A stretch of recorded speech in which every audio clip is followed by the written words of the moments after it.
hearts. Still in the lead with ace high, opening a straight draw, 7 of diamonds on the river. Imagine yourself at a poker table. The game has been intense. The players are sweating. The pot is growing. And you're winning. Every hand is folded except one last opponent. Now you're head-to-head, and you're holding the cards that could score you a life-changing pot of money. That's the situation Liv Boeree found herself in back in 2005. It was a once-in-a-lifetime experience. For me as a jobless graduate with absolutely no money, it was just like, I can't believe I might be about to win this. Up for grabs, almost $200,000. But this wasn't the only source of pressure, because Liv was a contestant on a poker-themed reality TV show. She was one of the card-playing novices who were put through a training boot camp, tutored by some of the world's greatest players, all in front of a camera crew. I didn't quite understand how big a factor luck plays in any individual tournament. And I remember the producer saying, "Oh, Liv, you picked this game up so fast, you've got a real talent, you're going to win it for sure." So my expectations were up here. Liv and her opponent faced each other across their stacks of chips, everything to play for. The dealer dealt the last card. We got to the river, and I was in the big blind, and I was playing against the small blind, and I rivered a straight. If you're not into poker, don't worry about the rivers and blinds. All you need to know is that a straight is a very good hand. 5 cards whose face values run in sequence. I might have even been the first time I'd even ever made a straight in my life, but I just was like, oh my God, I have a straight. This is so exciting. I know that's a really strong hand. And my opponent bets, and I don't even think for a second. I'm just like, I raise. Unfortunately, a straight is not the strongest of all hands, especially if it looks like your opponent could have a flush. That's 5 cards of the same suit. And then as the words come out my mouth, I look back at the board and I see that there are 4 diamonds out there. And I don't have a diamond in my hand. I know that I had 2 black cards. And if my opponent has even 1 diamond, then he's got a flush. And that beats a straight. I was just like, oh, and of course, because I had no experience whatsoever, this was written completely on my face, I'm sure, my entire thought process of like the horror as I say the word raise. Because once you've said raise, by the way, you're committed to at least double whatever they put in. And that was basically my entire stack. Liv's entire stack, all her money, was committed. Now I'm just like in this terrible position of just like, oh no, I've got to do this. And I didn't want to put it out. And my opponent's looking at me. And I just completely melt down and start crying. And the guy's like, I guess I'm all in. And I fold and I'm left with absolutely nothing. And you could not have played a hand worse than I did. It was absolutely magnificent. But Liv was hooked, and she's gone on to become a champion poker player. I still love the game so much. I was like, I still think I can make a career out of this. And fortunately, 14 years later, here we are. And it worked out all okay in the end. But yeah, it was definitely a baptism of fire. As well as being a star poker player, Liv is also a science communicator who has made it her mission to promote better decision-making in an uncertain world. She's thought a lot about risk-taking, when to go all in on your hand, and alternatively, when to bide your time. Obviously, risk is a huge part of poker because you are having to make decisions under lots and lots of uncertainty. You are uncertain about not only what cards are going to come, but what cards your opponent has and how strong those might be compared to the relative strength of your hand. You're also uncertain about just sort of what your opponent is thinking and feeling, and you have to try and figure out what the optimal thing to do is. Every decision involves a calculus of an almost infinite number of factors. But for the real poker pros, what matters is how their decisions and their risks stack up in the long term. For professional players, we care purely about really the long run. I mean, don't get me wrong, I will still get mad if I play all night in a really juicy game and then the amateurs just keep hitting miracles and I see a bunch of my money actually physically disappearing over to them. And it's even worse when you think, oh, I might never get a chance to play against this person again. There they go off and it's going into their bank account and they're not even going to play poker anymore. It's just gone. This sucks. That's like the worst. Ultimately, what matters is over the long run. That's all you should really care about, because you can't control what the cards do.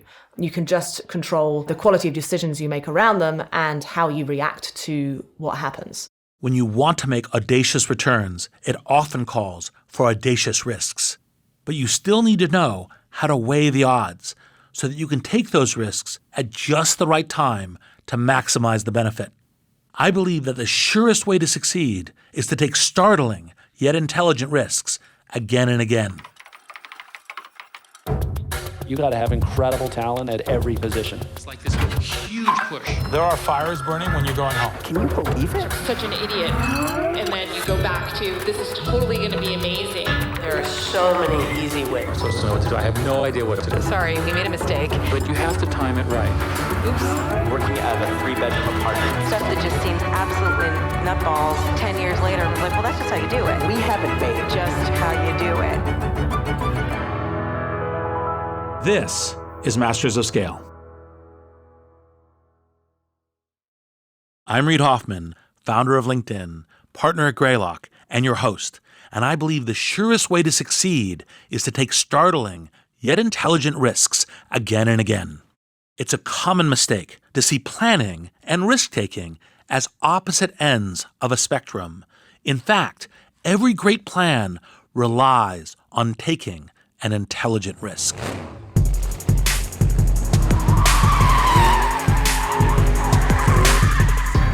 Risk is the nitroglycerin that launches your idea to the next stage rather than obliterating it. You have to play the long game, understanding how a risk now will maximize your gains much later. Expect turbulence, and when you hit those bumps, stay on course. You can harness that turbulence for an extra bit of lift. In short, if you try to avoid risk, you're actually risking total failure. Or worse, mediocrity. I wanted to speak to Shellye Archambeau about this because she knows exactly how to take the big risks that maximize her odds of long-term success. Shellye pulled off the most incredible Silicon Valley turnaround that you've never heard of. She accepted the role of CEO for a failing tech company that was only months from bankruptcy. She led the company through a complex merger, a head-spinning pivot, and grew it into MetricStream, which is now a leading governance, risk, and compliance company valued in the hundreds of millions of dollars. How did she do this? By setting clear goals and taking big and incredibly smart risks. For Shellye, extreme risk-taking and long-term planning have gone hand in hand her whole life. I started planning early because I realized through a series of experiences and things growing up that the odds just weren't in my favor to get what I wanted out of life. I decided I wanted to be a CEO when I was in high school, which is super rare, especially for a Black female. And therefore, it was always about how do I improve the odds? And the way I improved the odds was to actually make a plan and then figure out how to execute on the plan. So I've been a planner my whole life. In some ways, Shellye's instinct to plan far into the future may stem from her unique lens into her past. 10 generations of her family history are written out in a family Bible that's been handed down. I'm very fortunate in that our family has basically our history in a Bible.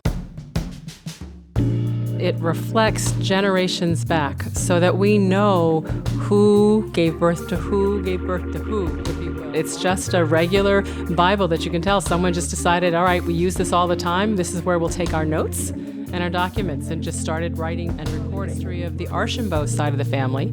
We came from Jamaica via France. Originally, it was a fisherman out of a fishing village in France. It's interesting because the last name changed spellings, so you can see how it's written that my father's father left Jamaica and came to the States with his father. And that's how we got started in the States.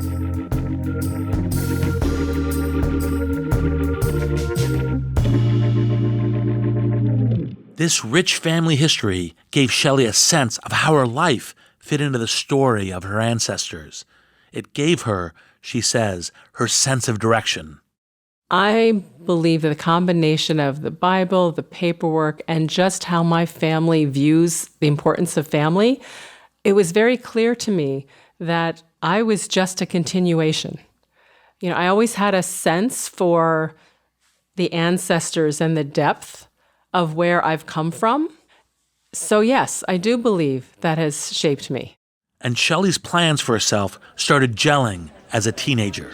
In high school, I ran a lot of clubs and organizations. That's how I used my competitive spirit, was if I got involved in something, then I wanted a leadership position.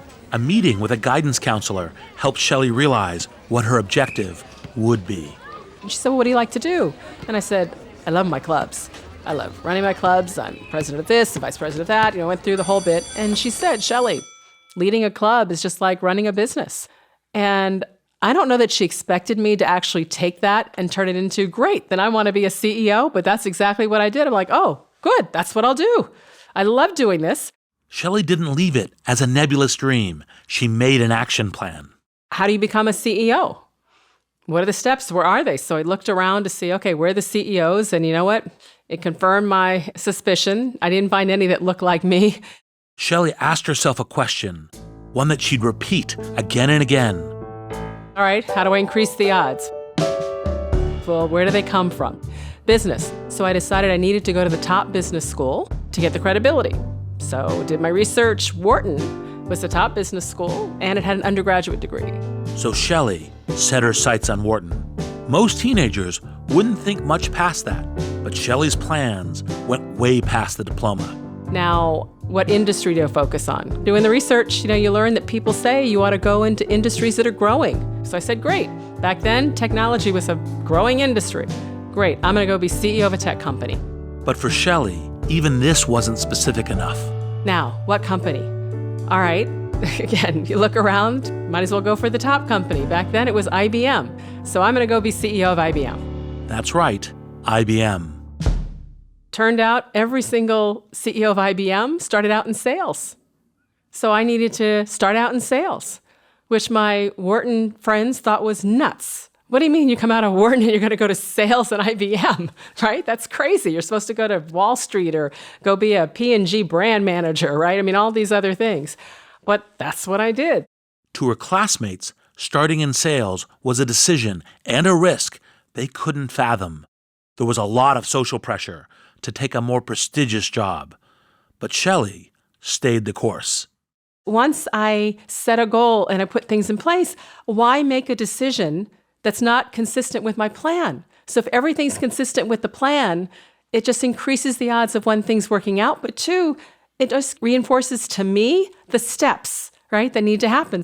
And these consistent, intentional steps were self-reinforcing in taking her to her goal. I set timelines, because if you don't have timelines, then it's really easy for things just to linger and take forever. And if you have timelines, then it makes you get things done. Shellye was out to get things done. She had a clear idea of how her timeline at IBM would play out all the way to the CEO's chair. Some people might think plans like these sound too good to be true. You could almost mistake it for a fairy tale. So started in IBM and said, okay, the first real big P&L job is a branch manager. Great. Looks like the average person gets a branch manager job in their early 30s. Great. I want to be a branch manager when I'm 30. So that's what I just decided. And so then it was working hard to achieve the different milestones that you need to do. So I needed to become a team lead, then I need to get a marketing manager's job, then I need to get a second line manager's job. I use all of these things. But this was no fairy tale. It was a detailed, step-by-step plan. It would require commitment, hard work, and the willingness to take huge risks. So it was laying out that plan, and then it was figuring out, now what's the ecosystem I need? What's the ecosystem I need? It's a question that's helped 1,000 risky plans succeed. If you can surround yourself from the start with the people and the conditions most consistent with your ultimate goal, it will be self-reinforcing. I believe that everything has a current. So at IBM, the current was sales. So get in the current. I'm not saying you can't get there a different way, but given that I'm ambitious and I'm trying to move quickly, it's just easier if I'm moving quickly in a current that's already moving versus trying to create my own. even the most unassuming of rivers will eventually lead you to the wide expanse of the ocean. Shellye had decided on a direction very different to that of her classmates, but she used an established current to get her there as rapidly as possible. And this is a great lesson to remember. Even when you're pursuing a contrarian plan, you don't always need to carve your own route through impassable mountain ranges. Instead, you can follow the course of a river. After all, it has already carved the path of least resistance. The real skill lies in spotting where the strongest current lies and then positioning yourself so it propels you towards your goal. This is what Shellye did. And, as an aside, she'd like to put in a good word for working a sales job. A job, remember, that many of her business school classmates looked on with disdain. I tell people to this day, I think the best first job, I don't care what you want to do in life, is a sales job. Best job. Because you learn how to ask for what you need. You ask for the order. And you learn how to be resilient, and that a no is not the end of the world. You learn how to negotiate. You learn how to listen. You learn how to solve problems. It also held another very important lesson, one that all great founders and leaders learn early on. You get far more no's than you get yeses. And learning that that's okay and that you're fine and you can still move forward is important later on because you're going to continue to get a lot of no's in your life. If you want to hear more about the value of hearing a lot of no's, listen to our Season 1 episode, The Beauty of a Bad Idea, featuring Tristan Walker. Shellye ascended through IBM to the level of junior executive. The time was right to ask the question. All right, what's it take to actually get into that C-suite where you're a direct report to the CEO? She identified one factor that was common to almost all of IBM's top executives. Almost all of them had gone and done an international assignment. But more than that, a good chunk of them, a high percentage, had actually gone to Japan. And I thought, that's not obvious. Japan was probably our smallest marketplace. Shellye didn't know why all those executives had chosen Japan, but she knew it had carried them in a direction she wanted to go. So she set herself up to enter a new current, one she believed was particularly risky for her. It was a big risk to do. Tall African-American female, under 40, going to Japan with her whole family. On the face of it, Shellye was at a disadvantage. But in fact, what set her apart in this also set her up for success. Men who come from the U.S. and do international assignment, they assume that everything they've done, their reputation, whatever, all comes with them. Whereas whenever I get a promotion or a new job and I walk into it, I know that people are going to assume that I'm probably not quite qualified or not quite ready. So I always have to go in and prove myself, establish myself. Well, because I have that mentality, when I showed up in Japan, I took that same approach. And the approach is, I can help my team be successful. That will make me successful. The big thing I learned in that experience was, for the first time in my entire career, having the experience of being a minority was an asset. I tell people all the time, women, minorities, go do an international assignment. You will actually have an edge above people who have not been minorities and experienced being minorities in a new culture. Shellye started her time in Japan by taking a risk she'll always remember. The story begins as Shellye prepares to meet a key colleague for the first time. Okay, so here I am. My Japanese team is my biggest team. Yamamoto-san, who was running that, is indeed the person that is going to be very important to me. So I need to meet with him. Before we meet, I meet with his right-hand person, 2 or 3 times. That's kind of the process. He's the go-between to make sure that the very first meeting goes well. Yamamoto-san's right-hand man was trying to stress the importance of going slow. Americans have an unfortunate reputation of charging into meetings and barking out to-do lists. So he was encouraging a gentler approach. He said, now, Shellye, please, this meeting is just a nice meeting. It's a get-to-know-you meeting. It's like, and he's looking for an analogy, and he says, it's like a first date. Shellye understood the message, but his choice of the expression, first date, also gave her an idea. I'm walking to the office the next morning, and I pass by a florist shop, and I stop, and I think, a first date. So I go into the florist shop, and I buy the biggest bouquet of flowers, and I bring them into my office, and I put them in the cupboard. Yamamoto-san comes for our meeting, and he walks in, and we bow and say hello, and I said, so since it's our first date, I bought you flowers. And he froze, and I'm thinking, oh no, this is like gonna go so badly. This idea was definitely risky. And then he broke into this huge smile. I pulled the flowers out of the cupboard and I handed them to him, and it was great. It totally broke the ice. One of the biggest side effects that I had not planned on was he had to carry those flowers all the way through IBM Asia Pacific, all the way up through IBM Japan, up into his office. And of course, everybody's wondering, why is he carrying all these flowers? It worked, and as a result, Shellye's reputation was established. People started hearing about Shellye-san, which is what they called me, Shellye-san, Mr. Shellye, long before I actually met them because of the flower story. But it was great, and it was wonderful that it actually went well. It could have been a bust. In itself, Shellye's time in Japan was a success. But over time, she realized she wasn't destined to become the CEO of IBM. That didn't mean a total change in plan, just a slight alteration. When I decided to leave IBM, that was a big risk. I was born and raised in IBM from a career standpoint. If you sliced my wrist, I bled blue. All of my friends and my network were IBMers. My husband had worked for IBM. So leaving IBM, the mothership, was definitely a risk. Thinking through that, it really came down to my sitting down with Shellye, your objective is to be CEO. And at this point in my career, I didn't see that that was a definite conclusion. After the break, we'll hear how Shellye's leap from IBM landed her at a company at the top of its game, although Shellye soon saw that its days were numbered. Shellye looked around for a new path to a CEO role. It was 1999, and the dot-com bubble was still inflating.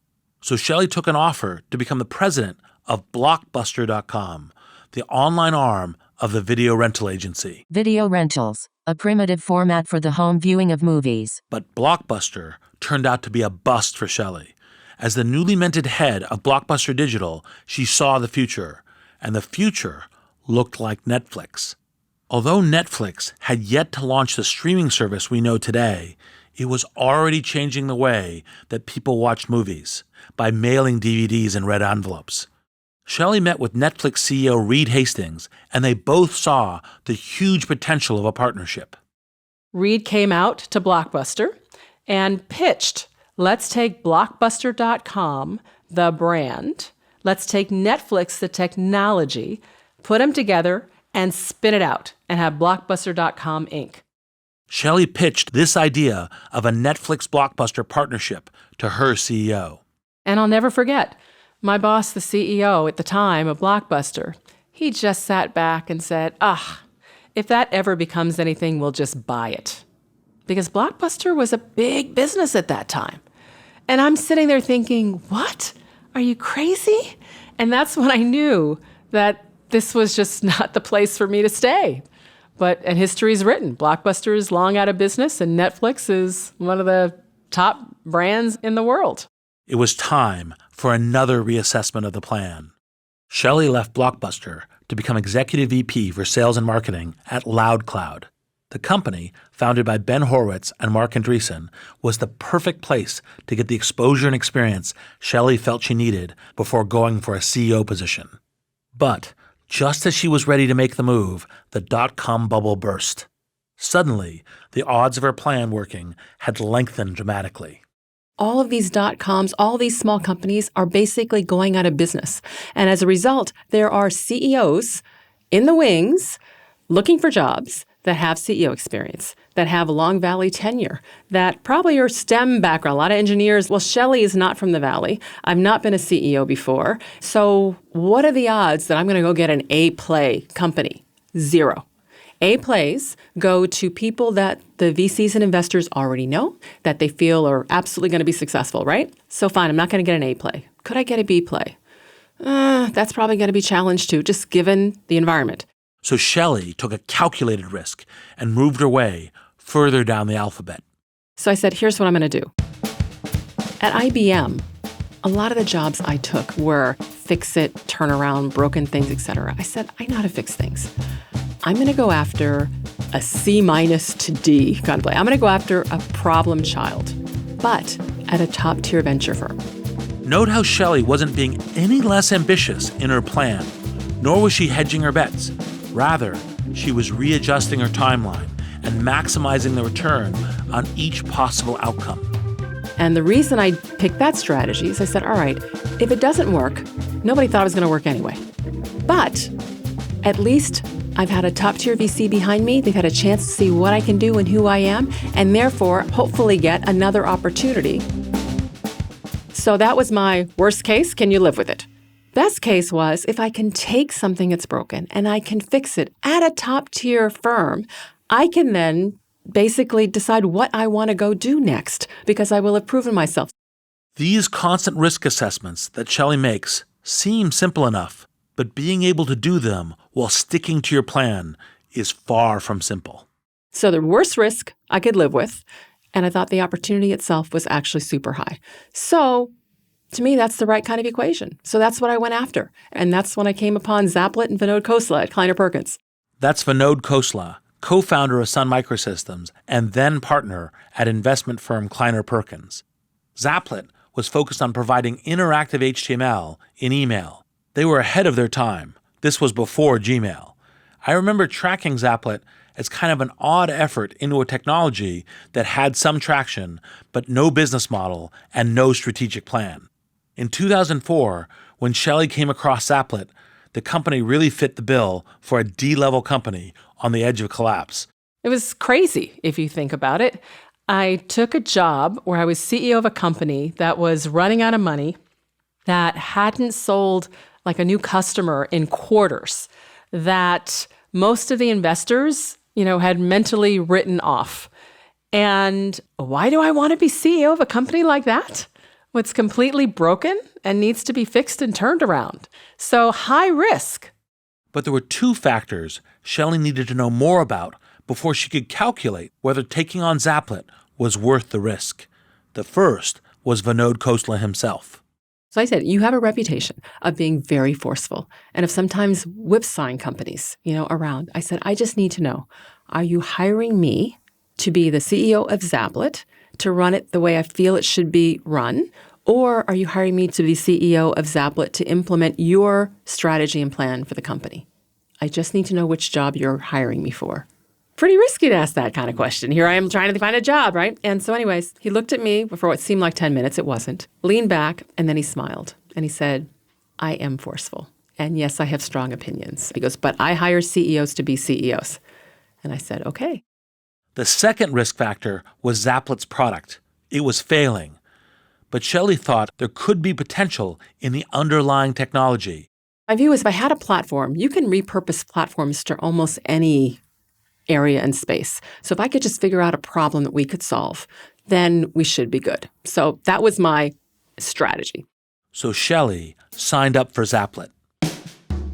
The way I saw it was, yes, it was definitely a risk, but I learned throughout my career that people were willing to give me opportunities that were risky, where things were broken.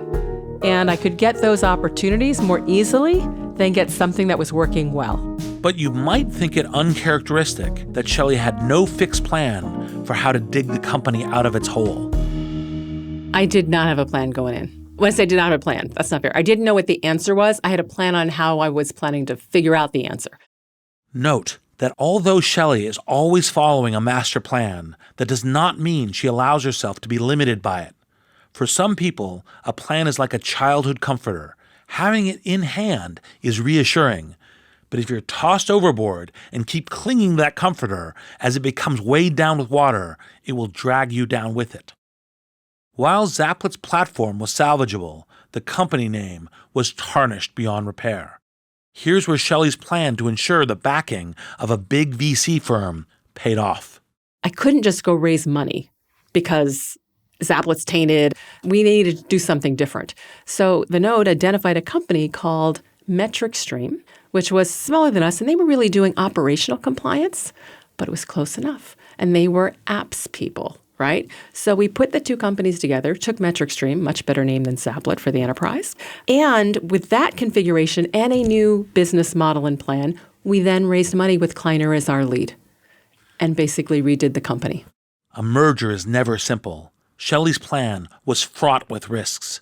Top of the list was the potential of clashing with Vinod. Vinod wants me to do it one way, and I think we ought to do it a different way. So tell my husband I may not have a job when I come home from this meeting. So I go into the meeting and I say, Vinod, I know you want this. We've spent a lot of time. We're going to do this. Here's why, blah, blah, blah, blah, blah, blah. Get one of those silent, steely-eyed stares. He says, okay, you better be right. Is that all right? Now, there were plenty more where Vinod was right. Vinod is amazing. It's so much easier for CEOs, especially when you're newer CEOs, to believe that your investors and your board members know more than you do. They do know more than you do, but they typically don't know more about your company, your market, your customers, your team. And so you've got to have the strength and the resilience to believe in yourself and take that risk. So I consider those big risks that I took.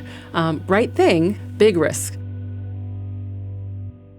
No, Vinod's very sharp, and when people are working with Vinod, it's own the job, right? Vinod will push very hard, disagree with you, but he has respect for you if what you're doing is, I'm smart, I have a reason, and I own the job. Most often, the shift from the executive job to the CEO job is you now own the job, right? Doesn't matter what your board member says. Board member is right, wrong, indifferent, doesn't matter. You own the job, right? Exactly. And if you don't think that's the right thing to do, don't do it. You might say, I might have another job, but that's part of being a strong and capable CEO. It absolutely is. And, I think it's true for being a leader in general. When I hit the point in my career where I realized, you know what, I can always get another job. It may not be like the perfect job, but I can always get a job to pay my bills. Once I realized that, it was incredibly liberating to be able to actually follow your own beliefs because they can follow you. We need to take them someplace, or they can decide they're going to fire you.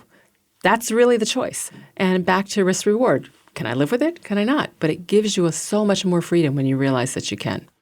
Of course, every path involves risks, and Shellye makes a point of choosing riskier routes. You do a lot of preparation and planning, but you've chosen a path where you encounter landmines at a relatively regular clip. Yes. How do you intersect those landmines with the planning that you do? I think of planning as direction. So when I put a plan in place, it's a plan to say, okay, I'm trying to get from point A ultimately to point B. So it's almost like in bowling, it's defining where are the gutters. All right. Now, between the two gutters, there's a lot that you can do with that ball and trying to get those different pins. So I'm not planning every single step and tactic and things that we're doing. I'm just trying to put the rails on to say, okay, here are the rails. And then within this, make sure, tap, tap, tap, that we're still heading towards that overall direction. But there's plenty of bandwidth and space to be able to deal with what happens. And then how often do you find that when you hit one of these landmines, you go, well, now we're reconsidering the entire direction? Is it often? Rare? Or what's the calculus by which you go, do I stay on the true north or do I correct? Yeah. I'm going to give you a depends and explain. I think it should be rare. It'll happen, but I think it should be rare. It comes back to the premise of the company. Premise of the company was trying to solve a real problem. If that problem is a real problem, then it continues to be a real problem. Now, technology can change or environment can change or something where all of a sudden that problem is no longer a problem. And then you have to rethink everything again. But that doesn't happen as often as you might think. Shellye and MetricStream avoided those landmines. After the merger with Zaplet, the company had around 100 employees. Today, it has over 1,700. Shellye helped steer it to success over 15 years. As her ambition to be CEO was fulfilled, Shellye decided to step down last year. So I passed the baton on my CEO role after 15 years, and now I'm in my phase 2, I call it. I'm not retired, but I wanted more flexibility, so I am serving on boards, and I'm advising companies, I'm doing some writing, and I have time for what I call passion projects, as well as speaking occasionally. I'm a big believer in trying to be visible. There aren't a lot of people who look like me that have actually built and led successful companies in Silicon Valley. And I want others to see that it's possible. I believe it's very difficult, especially for minorities, to aspire to something they can't see. So now I have time to do that. Shellye is still a planner, and just as importantly, still a risk taker. I try to have the most informed perspective and then take the overall decision. But risks, it's the same that I use personally. I'm like, all right, what's the best that can happen, right? What's the worst that can happen? Can I live with that? All right, what's the worst can happen now? Are there some mitigating steps, right, that will help me? I do all that. And then try to basically take the bigger bets. Because there are always safer bets. But the reason I take the bigger bets is I've never believed that the odds were in my favor. And so if I just play the odds and take the safe bets all the time, I'm not going to get what I want out of life. Life may be fine. I'm not saying it's going to be a bad life, but I'm not going to get what I want out of life. And that typically means you take the bigger bets and you take the risks. Now, again, I think that's exactly right. Intelligent, calculated risks with alternative plans and mitigation is, if more people did that, we'd have a much more productive society. I'm Reid Hoffman. Thank you for listening.